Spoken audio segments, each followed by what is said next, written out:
ভারত সমর্থক ও কলাকুশলীদের কাণ্ডকারখানা দেখলে মনে হবে ক্রিকেটটা যেন তাদের বাপদাদার পৈতৃক সম্পত্তি। যে কোনো বৈশ্বিক আসরে ভারতের লক্ষ্য থাকে শিরোপায়, এবারও তেমনটাই। রোববার রাতে প্রোটিয়াদের কাছে পরাজয়ে ভারতের ভাগ্যাকাশে জমেছে ঘন কালো মেঘ। ভারত তো শুধু হারেনি, এক্কেবারে গোহারা হাল যাকে বলে। 188 রানের টার্গেটে অল আউট 111-তে। এতে রান রেটে পিছিয়ে হুমকির মুখে ভারতের সেমিফাইনাল স্বপ্ন।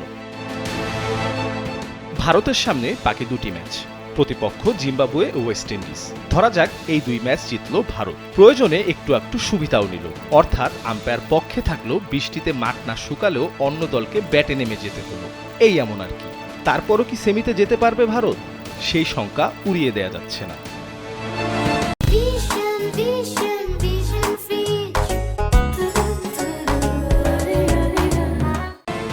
বিষয়টি বুঝতে হলে একটু চোখ বুলানো যাক সেমিফাইনাল ওঠার শর্তগুলোর দিকে। 4 দলের মধ্যে সবচেয়ে 2 পয়েন্ট পাওয়া দল সেমিফাইনালে খেলবে, এটা তো পরিষ্কার।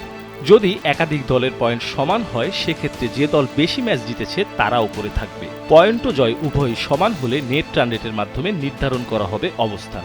রান রেটও যদি সমান হয়, তবে দলগুলোর মধ্যে মুখোমুখি লড়াইয়ের ফলাফল বিবেচনায় আনা হবে। এরপরও যদি দলগুলোকে আলাদা করা না যায়, তাহলে 6 ফেব্রুয়ারি 2026 পর্যন্ত আইসিসি টি-20 র্যাঙ্কিংয়ের মাধ্যমে চূড়ান্ত হবে ক্রম নির্ধারণ।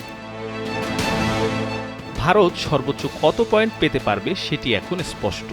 বাকি 2 ম্যাচ জিতে সর্বোচ্চ জোগাড় করতে পারবে 4 পয়েন্ট। কাগজে কলমে কাজটি সহজ হলেও এর একটিতেও হেরে গেলে ভারতের সেমিফাইনাল হয়ে পড়বে একরকম অসম্ভব। যেটুকু সম্ভাবনা থাকবে সেটিও অন্য ম্যাচগুলোর ফলাফল ও নেট রান রেটের উপর নির্ভর করবে। তবে ওয়েস্ট ইন্ডিজ বা জিম্বাবুয়ের কেউ যদি দক্ষিণ আফ্রিকাকে হারিয়ে দেয়, তাহলে ভারতের জন্য পরিস্থিতি আরও জটিল হয়ে উঠবে। মির্জা সানোয়ার হোসেন, কালবেলা।